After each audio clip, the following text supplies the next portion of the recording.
Check, check. And we are rolling with another episode of Industry Interviews. I'm your host and your good buddy, Dan Brown Jr., creative director and composer of CrimeSonics. And today I am joined by producer, composer, multi-instrumentalist, and over at APM, music director overseeing metadata, taxonomy, custom cues, the one, the only, the man, the myth, the legend, Robert Anthony Navarro. How you doing, buddy? I'm going fine. How are you doing? Man, I'm doing good. Been working, been working in here all morning, fighting a headache. So I'm just plowing and making it through. I get you. Yeah, so I'm looking here, not to embarrass Robert at all, but to whoever is listening. Let's go through some of these credits, man. ABC, NBC, Animal Planet, Travel Channel, Sci-Fi, Fox, MTV, VH1, ESPN, A&E, Comedy Central. Dude, tons of trailers, tons of commercials, tons of movies, video games. If I went through your whole credits list, this entire podcast would just be that, right? So I'll just link your bio in the description below. I want to talk to you all about library world and publishing world and composing world. I want to talk to you about all these things. But I read something in your bio that made me go, wait a minute, what is going on? Son of a Latin entertainer and a Playboy bunny. Tell me about this. So, my family is a little out there. I tend to think of us like the Addams family or something. There's very few of us have just been in like normal walks of life. Yeah. Most people are in entertainment or, something unusual. My father was an entertainer for many years, doing everything from like the whole Ricky Ricardo in front of a, band kind of thing to singing and dancing. And he met my mother and she was a showgirl. I was about to go into the whole Lola thing, but I'll stop now. But basically met her, and she was a Playboy bunny at the Playboy Club in New York. Wow. And it goes from there. We have a former bullfighter in the family that's female. We have a circus performer that used to go to the top of the tent and bite the thing with her teeth and spin at the top of the tent. Childhood was interesting growing up. Thanksgivings must have been wild, right? Definitely. You mentioned New York, I think. So you're not from LA originally? Well, I was born in New York. I was raised in Los Angeles, but we go back and forth quite a bit. So I kind of have more of an East Coast mentality. Interesting. Yeah, like a dual residency. Do you split your time here and there, or are you stationed here in LA? No, I'm out here permanent, but we still have a lot of family back there, and we actually were getting ready to do a trip, before all this went down with the pandemic, and bring my kids out, but that's going to be a while. Yeah, that's interesting. So when you were in New York, did you start music there? When did you realize you wanted to become a musician? Oh no, that was definitely out here, because I've always lived out here. It's just, I would go there for extended stay with the family. I'll get to an interesting stint that happened where, when I used to work for APM back in the day, before this current incarnation, I actually worked out of the New York offices of APM for a while, but we'll get back there in a minute. But I think it really, since I was a child, I was really interested in music. And I think my mom used to tell stories that I was about 6 or 7, and I could sing entire pieces of music from the Star Wars trilogies. And my mom, who was not a musician, didn't really understand what was going on, but she would tell me things later, Mom, listen what the horns are doing, or listen what the violins are doing. And she would think, like, how do you hear that? So I think it was like they tried what they could to hide the spinning wheel, but I ended up finding it. That's fascinating. And then did you go to school for music as well? I did. So when I really decided to take it a little bit more serious, I think I was about 14, and I started with guitar, and I was taking lessons and such. but that went for a while. And then when I decided it was what I wanted to, really focus on and major in college, I went after composition. And as a way in, most of the students already played piano or, some type of an orchestral instrument. And I went with guitar.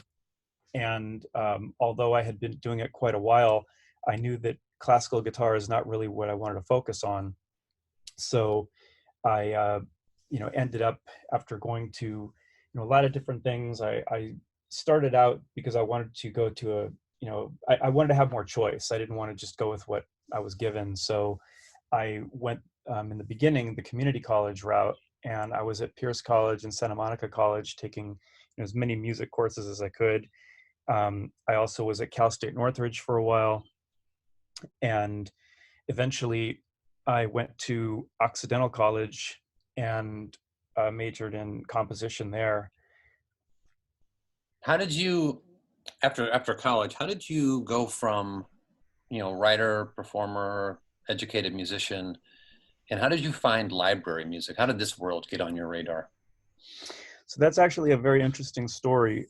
I was in a lot of bands growing up, and at one point, one of the bands I was in, I met a guy who, a fabulous guitar player. His name is Jerry Ho, and he was into the whole. Are you familiar with all the shredders of like Mike Marney and the Shrapnel Records, Racer X? I am all about the shred, my man. Yeah, it's true. So, at one point I was studying with Bruce Bouillet, who was in Racer X, and uh, started meeting a lot of people, and we were looking for people in the recycler to jam with. And this guy answers an ad, and he was just a giant Paul Gilbert nut. And it was my friend Jerry, and he already had, I guess, aspirations of doing the same thing as us, for a long time. But we were all looking to go to Musicians Institute, which I went at one point, and Jerry did as well. And when he was there, he already had his degree, I think, from UCLA in accounting or something. And, so he was way ahead of the game with something to fall back on. And when, years later, he ended up working at APM Music, doing something in, I think it was, they had like a hybrid role or something that was computers, kind of like their network administration, slash accounting. And there was a music director that was leaving, and at the time I was looking for something out of college, and I was going just crazy trying to figure out what I was going to do with my life, because all I was doing was teaching guitar, and I didn't really have a lot of focus. And I think at one point, this is what's so strange, I was looking to either be hired by Time Warner, or they wanted me to be a trainer or something. And then there was eToys wanted me to be a headhunter for eToys. I used to be a headhunter, so. Okay. Well, that's what they wanted me, to do. And they were both, interested. And I think at the time, whatever, like the starting salary was a little better at Time Warner. And I was, not jumping for joy to do that, because obviously I was, trying to be in a band and I wanted to do music. But my friend comes out of the blue and says, "Hey, so they need a music director at APM. And I think that you would be great for that. And you should go in for the interview." So I do it, and, it goes really well. And in the final part of the, I guess, the interview process, they basically said, "Look, we'd give you the job, but you need to move to New York." And, because we want to have 2 music directors in LA and 2 in New York. And at the time, I didn't want to go to New York. I wanted to be in LA, so I said, well, I mean, I can't believe I'm turning this down, but I said, look, if you ever have anything that opens up in LA, let me know, but I'm going to have to pass. And a week later, they called me back and said, "Would you take the job if you could stay in LA?" And I said, "Of course." And, the rest is history. But, I pretty much owe it all to Jerry. If he wouldn't have, even pointed me in the direction, I didn't even know what library music was. Wow, isn't that awesome? And was this, I'm looking at your bio on your website, is this back in 2000, 2001? Yeah. But it's right now it's 2020 at the time of this podcast. So have you been there this whole time? Talk to me about that. Well, I was frozen, and no, no. Basically, what happened was I was there a long time ago, and I worked there from 2001, I think, all the way up until 2006, somewhere in there. And I ended up, getting to a point where there were things I wanted to do in my career, and of course, I owe so much to APM and everything that that I learned there. I mean, I cut my teeth there in production music, but I wanted to, do different things that were sort of, we didn't really have the infrastructure for at the time, what I was thinking of. And um, I decided to resign my position, and I started a production company that was a full-blown music production, everything from film, TV, video games, production music. And that was raw audio that I actually, still have. And I continued to consult with APM, doing different things. They would pull me in from time to time on specific jobs for custom music to, um, it ended up morphing into taxonomy and metadata and things like that. And it's been like that over the years, since 2006, just off and on. And a couple of years ago, APM was short staffed in certain areas, and they asked if I could fill in, and I came back and was doing so. But uh, things became what they did, and they said, look, it would be great to have you back. And I said, well, I'd love to come back. So it all made sense, and now I'm back again. That is wild. And you said raw audio, RA. That's the Egyptian eye of Ra. Is that correct? Yeah. What's the fascination with Egypt? Are you Egyptian? I'm just curious. No, I think since childhood, I've always had a fascination with Egypt, Egyptian mythology, Osiris, Ra, that whole thing. I mean, as a child, I played Dungeons and Dragons. Oh I yeah, think it goes hand in hand. absolutely. No, it's on my bucket list. I know at some point in life I will get over to those pyramids. Have you been there? I have. Oh, yeah. What's that all about? How was that trip? Uh, Maybe one of the most life-changing experiences I've ever had. Um, Two of my super close friends, one my best friend I've known, if you can believe this, I've known this guy, going on like 46 years or something, which is just Wow. crazy. Basically, we're all in the entertainment business. So one of my friends is a film editor that is now, Quentin Tarantino's editor, Wow. Fred Raskin. And the other one is, Ted Robbins, who's a producer who does a lot of things for, everything from music videos to, a lot of the things that go on, like those behind the scenes for American Idol and things like that, and all sorts of commercials, advertising. So the three of us found that our production schedules would stop and start around the same time, and we started taking these extensive trips. And we figured, this is going back a bit. I've been married now for a while, but this is going back a bit, that we decided, hey, one day we're not going to be able to do these things, and maybe we're going to get too old to do these things. So let's start just going crazy. So the first trip we took together was Egypt, Turkey, and Greece. Wow. And we just did, I think we went all through Egypt, everywhere you could possibly go except for Alexandria. But I'm talking the Nile, the whole bit.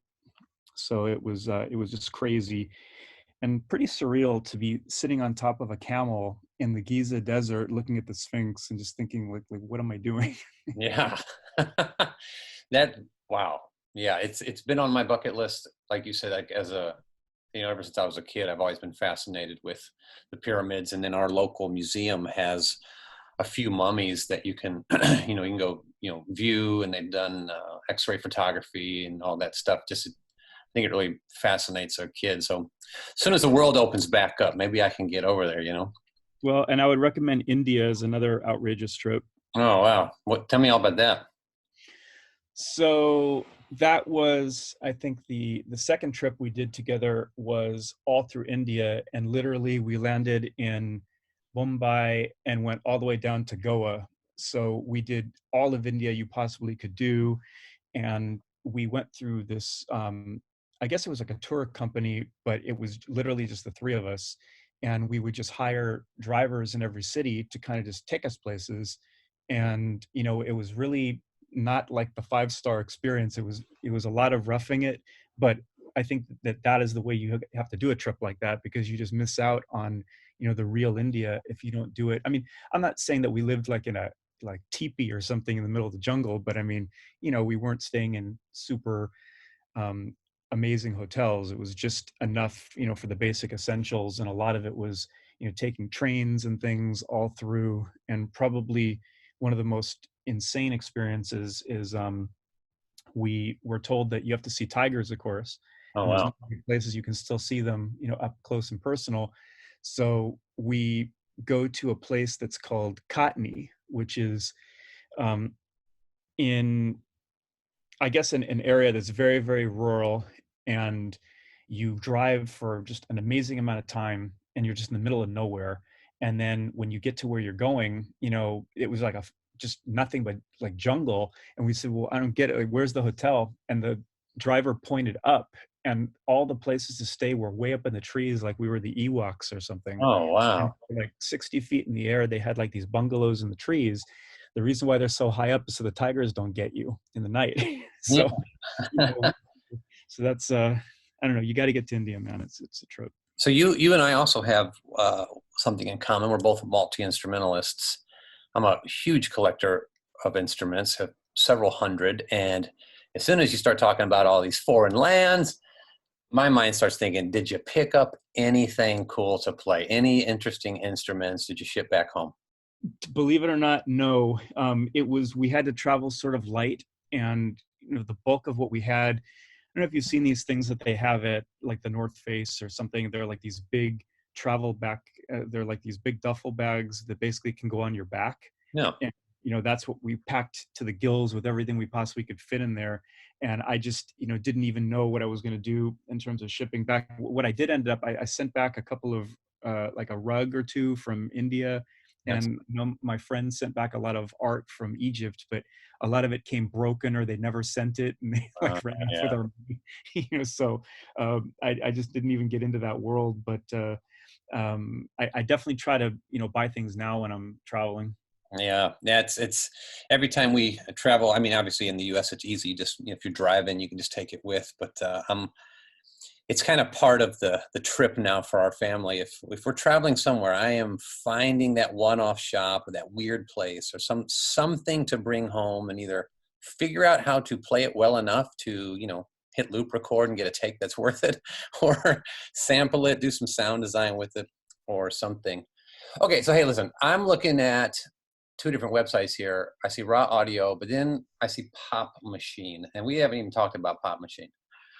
And I am curious about this library. And I also see this cool picture. You won a Mark Award last year, but that's not your first one, right? So how many Mark Awards have you won?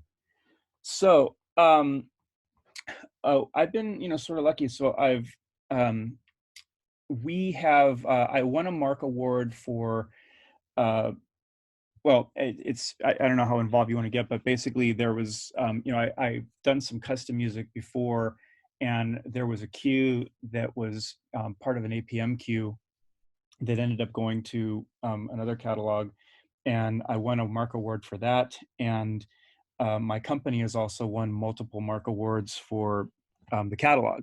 So last year, I believe we were receiving an award on behalf of one of our composers. And it's really great to be in a position where the company is getting recognized, and it's not just me as the composer, but also the company that's receiving Mark Awards. I'm sure that's going to be happening in the near future for CrimeSonics. You have such an amazing catalog. Oh, thank you. I hope so. Some of the guys we have writing now, I mean, it's scary. They make me a better writer because I can't let them outdo me. Right. And so tell me a little bit about Pop Machine. When did you start this catalog? Okay, so Pop Machine started, I think we're about uh, 3-4 years in now. And the way that this all came about, so over the years, I've produced a lot of content for catalogs. most of which have been APM. I've written for some of the competitors, but it's mostly been APM, and we're talking Sonaton, KPM, Liquid Cinema, et cetera, et cetera. And at one point, I had produced a lot of content for one of Universal's catalogs, which is called Burn. And in the process of doing this, I found that more and more people are interested in, I guess, hitching their wagon to my star, I guess. And I've been really lucky. So the caliber and just the quality of composers and the diversity has been so amazing that I just have this exceptional group of people to work with on whatever I need them for, whether it's custom stuff or library or whatever. And when I was putting together the Burn catalog, I was able to draw from this, and it became very, very successful. And now, it's gone well beyond, the 14 albums that I produced for them and started. Now Burn kind of lives on its own, and it has like this life that's just amazing. And I've got the pleasure of working with them again. But through the process, I found that, I really wanted a catalog of my own, something I could put my personal stamp on. And I decided to develop a catalog that would be focused on pop, which is one of the genres that I write in. And it's come from there. So Pop Machine, started primarily focused on pop, but I pushed out into some of the more, the styles, and I sort of went from it just being known as pop to something more popular. Yeah. And commercial sounding.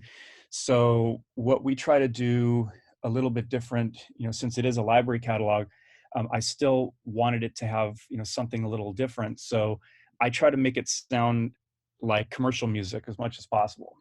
Tracks that could be in your car on the radio.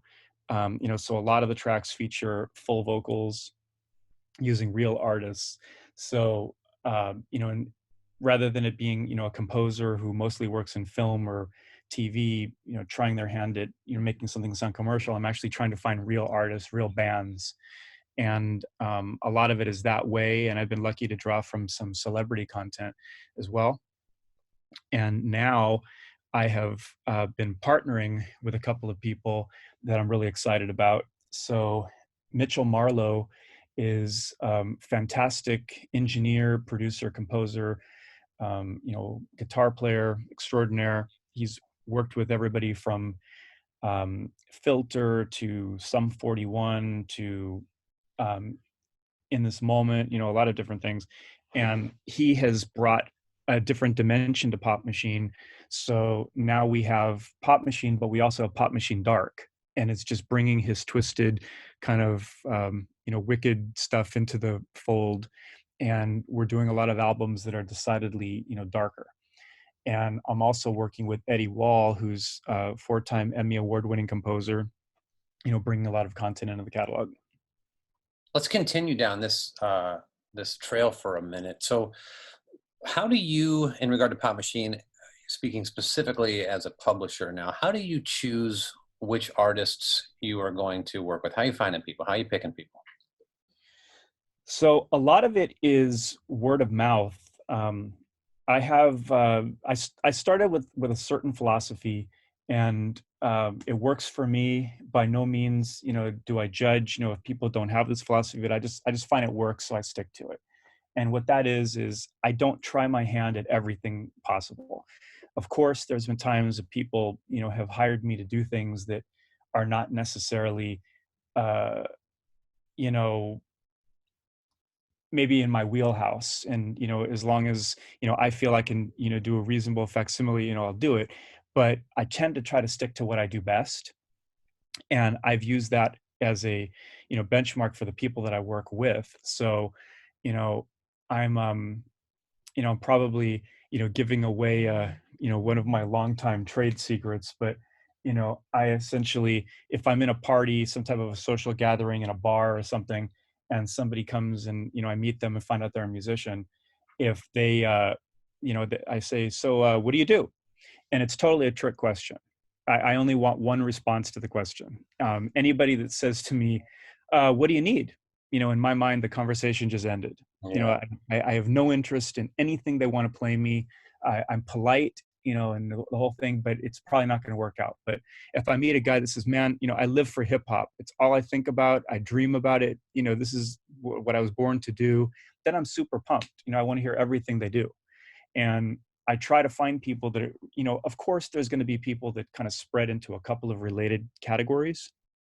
Maybe they're a rock guitarist, but they also do electronica and they do like a hybrid thing. Or maybe they're like a hip hop, rap rock, kind of mashup thing, or just something like that. Or maybe they do indie folk, but they also do alternative rock. But I don't know too many people that can do everything. So I try to find people that really specialize, and a lot of it comes from word of mouth. So when I meet people, they will tell other people about me. And the second philosophy I have is that I've been burned. I'm sure you could tell me horror stories about things that have happened to you, and people taking advantage or just being, jerks in the world. And I want to be the one person, at least, that you can come to that is never going to take advantage or mislead you, or get you in a terrible deal or something like that. Absolutely.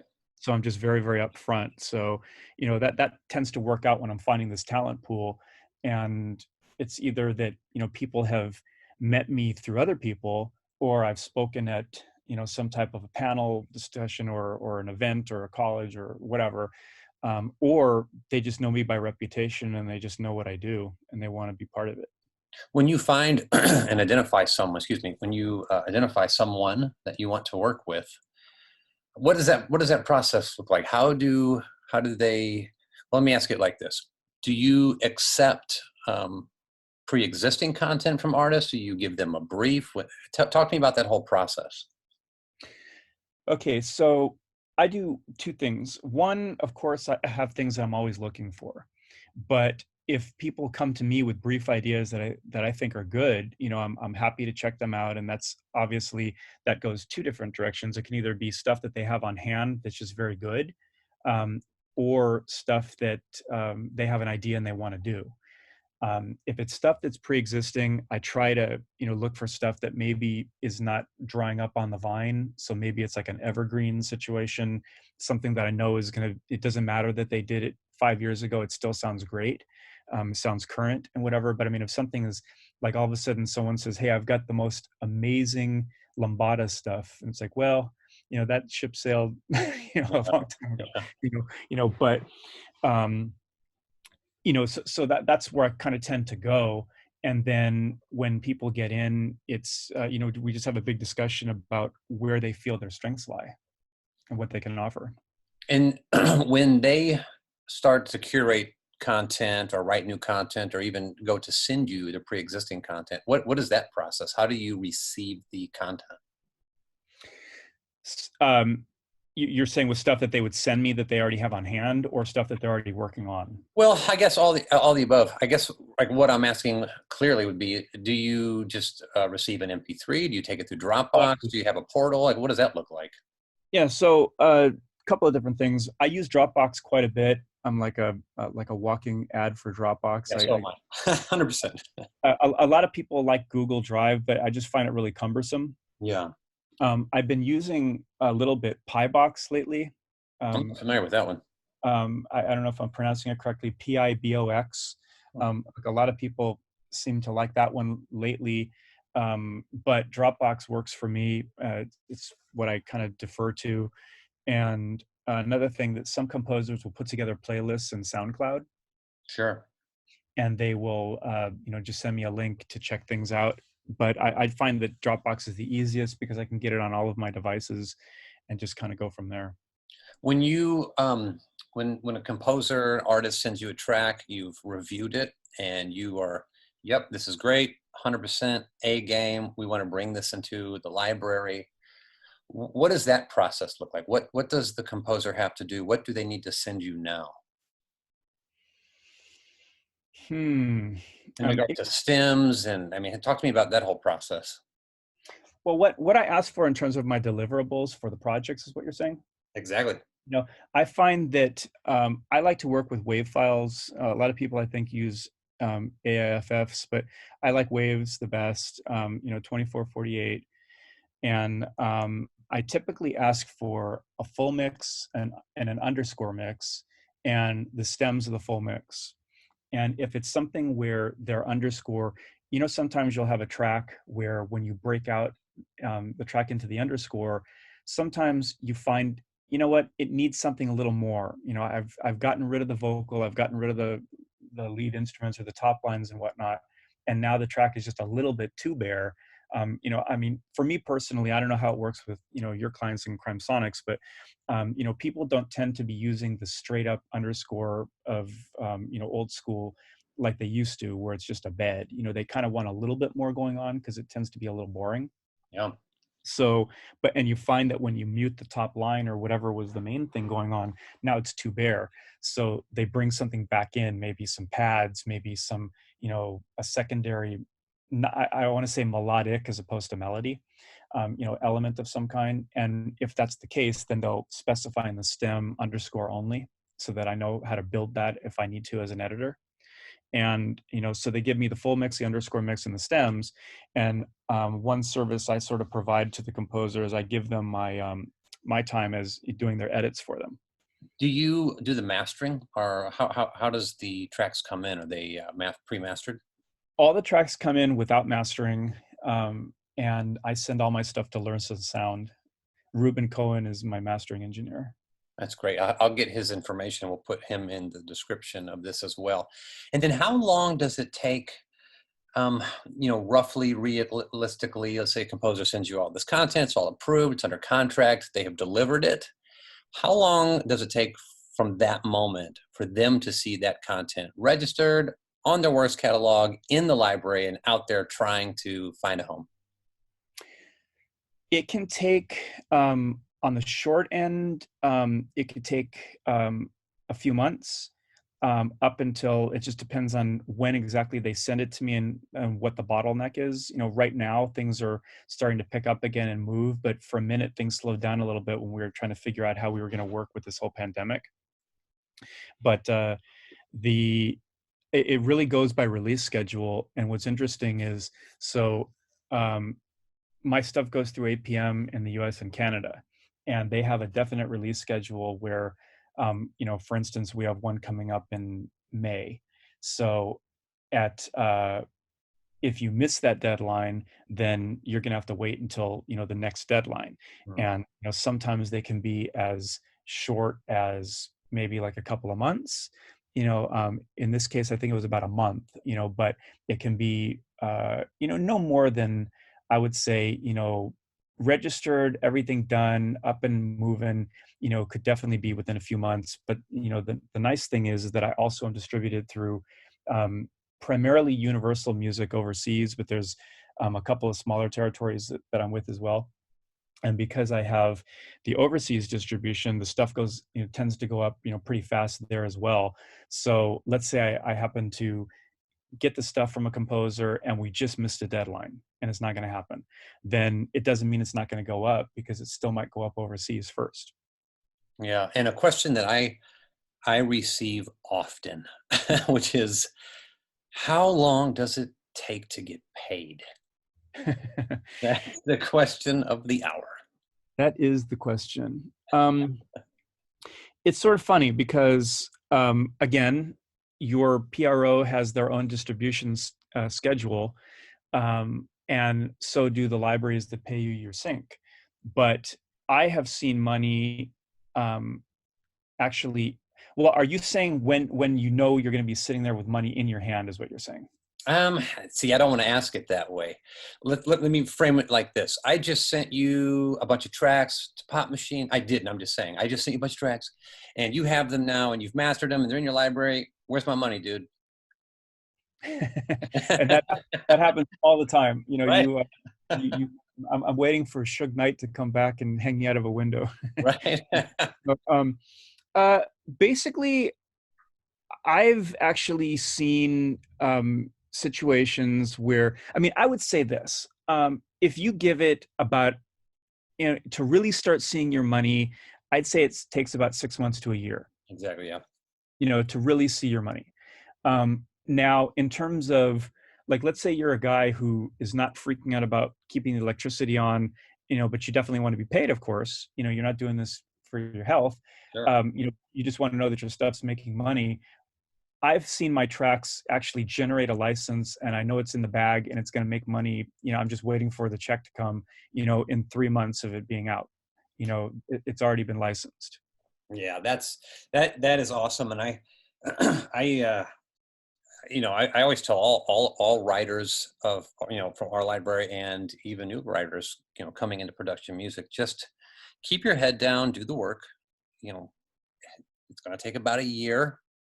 And, once you get that snowball going, once you have that cycle going, now you're on the, second turn of the clock and the third turn of the clock, like you really don't worry about it so much, but it does take a little while, and you should just keep your head down, do the work. Of course. I got some publisher question for you. What, how do I ask this question? What drives you nuts as a publisher? That's the hard one. Maybe I'll ask it like this.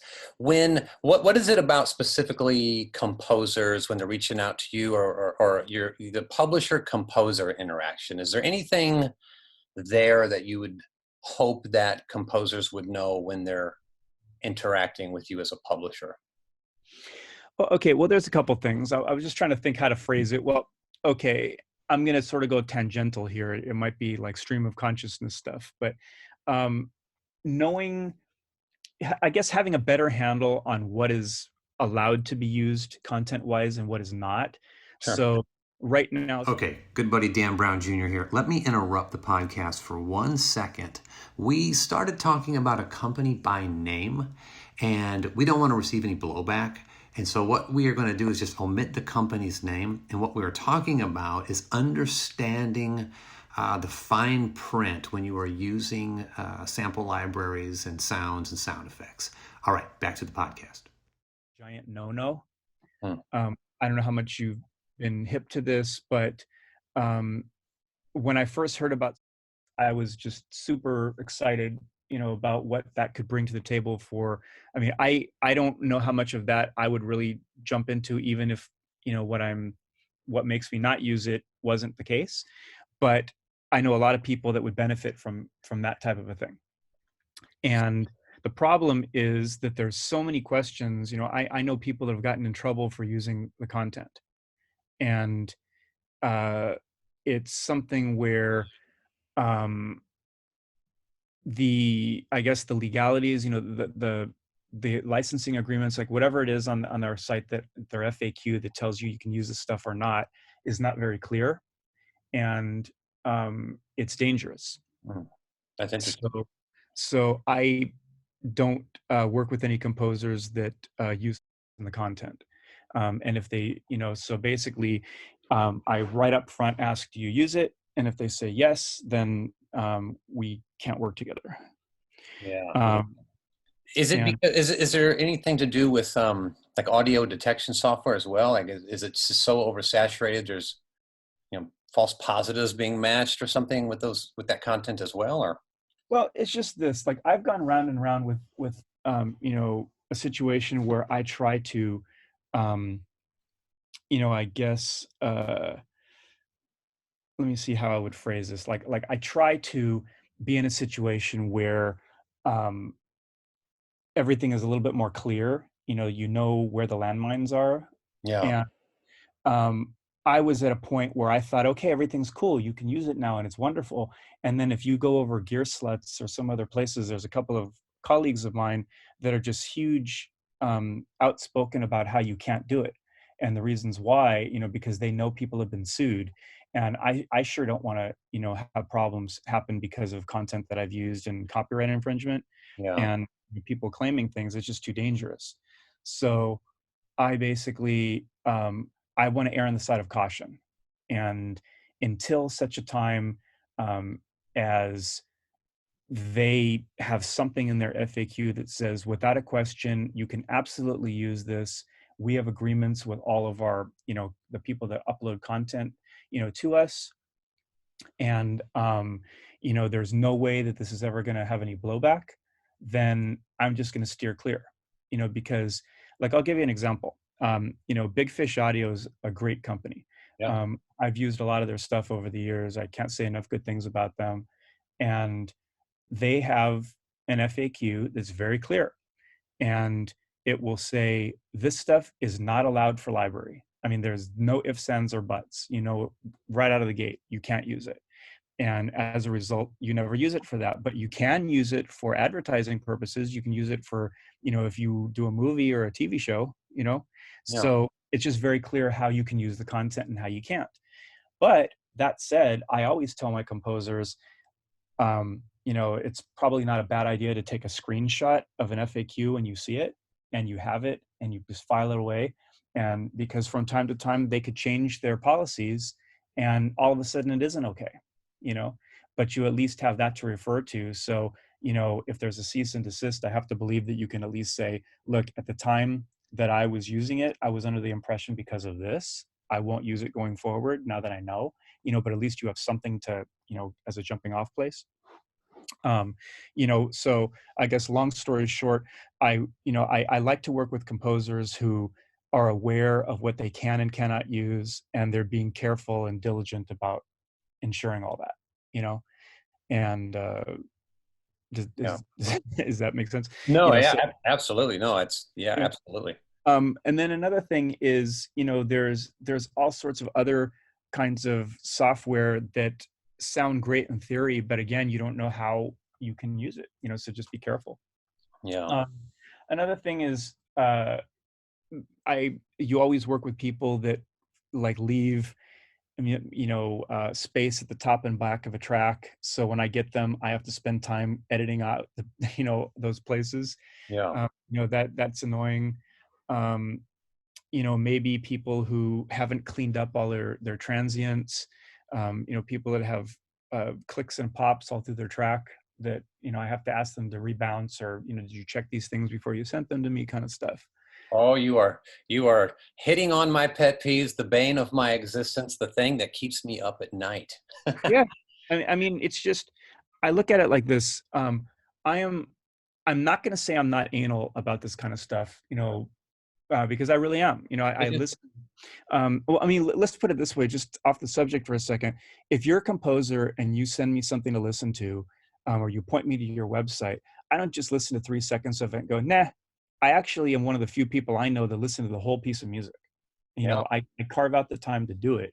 So I'm really cautious and I listen to every single thing. And I've been in situations early on where I remember I was traveling. It was one of my crazy trips. I think we were going to Scotland or something. And I trusted the composer that they were going to deliver what I needed to one of the libraries I used to work for. And they sent a track in the batch of stuff they were doing. And, sometimes you'll be, some plugins will fire at weirdo times. Yeah. So right before the track starts, you heard this Right. kind of a thing. And it was like, they didn't think there was anything wrong with it. They sent it in, it was mastered. It's now part of the track. Now, coincidentally, it works in the track and it's sort of, a happy mistake, but I never would have let that fly on my watch. Yeah. So it's just, composers that don't check their work when they send it, that can be a hassle. I live by a motto that is, how you do anything is how you do everything. And if you're not watching those things, it's just loose, right? I was just going to jump in and personalize this a little bit. One of the things that I look for is in the breaks, in the tracks, in those syncable moments, in the moments of rest, is it clear? Is it clean? Did you take the time to automate all the delays and all the little things percolating around? Did you just take the time to clean all that stuff up? So when, if you're ending on a cliffhanger or if you're slamming on a downbeat, is it purposeful? Is it meaningful? Is it just tight, right? Tight.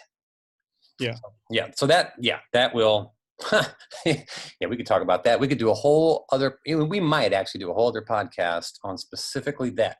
I would like to, if we could, jump back into a little bit now about what you are doing at APM. APM, under the leadership of Adam Taylor, I have had the opportunity to speak on panels with Adam, I have been on committee calls with him. I have been in his office. I have met with him at parties. I can tell you what, every time I'm around him, that is one impressive guy and well respected, maybe one of the most well respected people in our industry. What is it like working for him directly? And tell me a little bit more about what you do there. So, um, at APM, I am one of the music directors.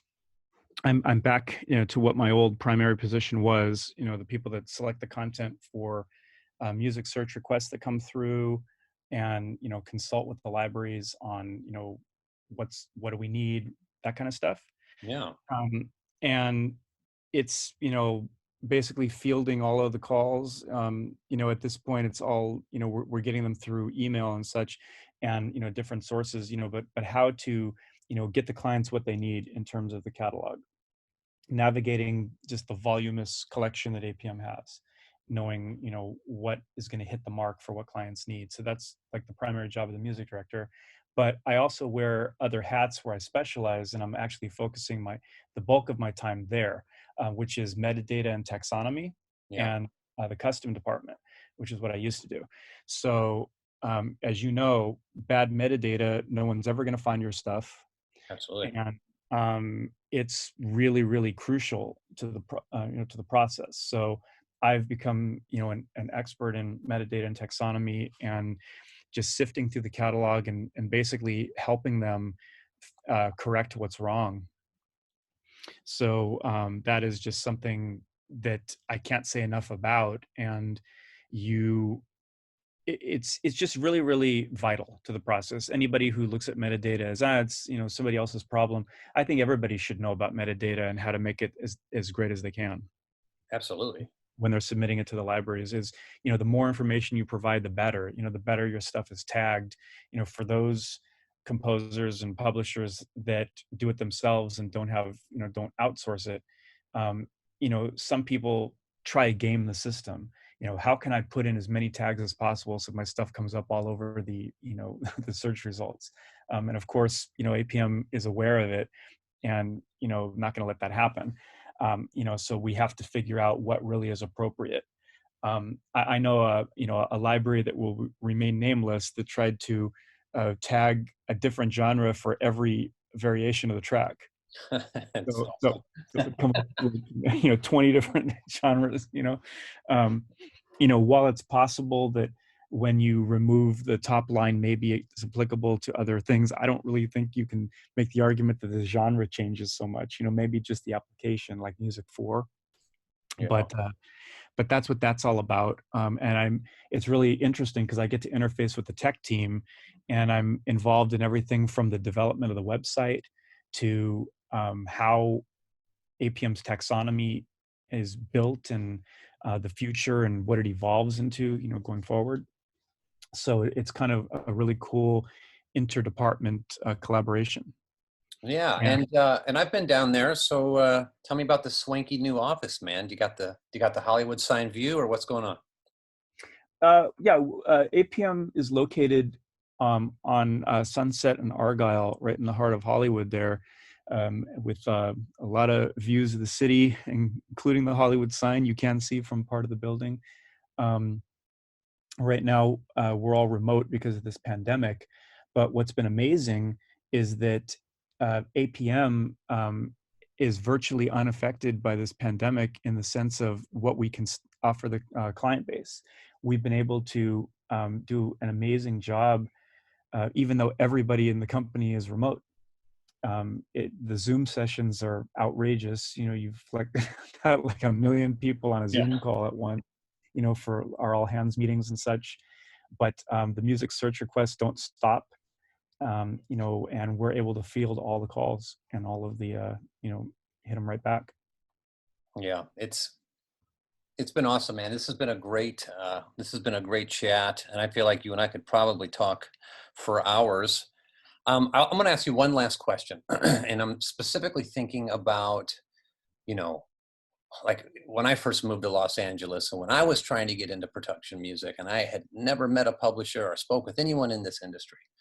If there was one parting piece of advice you would give, the newbie, the up and comer, about entering in this business or getting into this business, what would you offer? Hmm. And this is somebody that's never had any experience before, or they just dabbled in it on a low level, or Yeah, maybe someone who's, they're active on social media, they're buying up all the sample libraries, they know this is what they want to do, they're in the right Facebook groups, they're figuring it out, but they just have not gotten, their first gig perhaps. Like what do they need to know? What do they need to, what's that little golden nugget you could give them that they can start off on the right foot? okay. So if this was not the pandemic, I would probably have a slightly different answer. However, I have to believe in my heart that this is going to end soon, and that we're going to be back to some sense of normalcy in our Yeah, lives. So with that in mind, I think that as much networking as you could possibly do is a very, very important part of the process. um, I think that organizations like the PMA are amazing, as you're very active in it, to try to become part of, and to be able to be in touch with the industry and what you're trying to do. um, and I think that aside from the networking aspect that obviously is important, I think that it's important to figure out who you want to be. Like, what is your identity? Do you want to be known as a guy that can do, says he can do everything but can't? Do you want to be the go-to guy for a certain, you know, uh, type of genres and such? Like what are you trying to do basically? I think that, it everybody, no matter how much experience you have, how much you've done, what your titles and credits are. I think that everybody needs to figure out what they're trying to be and present themselves that way, so that you don't come off, just kind of wishy-washy, or just like a, yeah, I could do it all, kind of a thing. yeah. No, I think that's Uh, wonderful. so figure out who you are, what you want to be, what you want people to know yourself as, and really go through and figure out, if you have a website or like a SoundCloud page or something, constantly update it That's right. and make sure that people understand what you have there. And if you have something there that's not, like, you don't always have to have the latest and greatest stuff there, but make sure that whatever's there, you could look at without a disclaimer, because everybody's had a track or a album that they play, and then they have a million things they have disclaimers about. I didn't have this gear at the time, this is before I did this. No, you want to be able to hand somebody a piece of music and stand there smiling, knowing that that is better than anything they've heard before.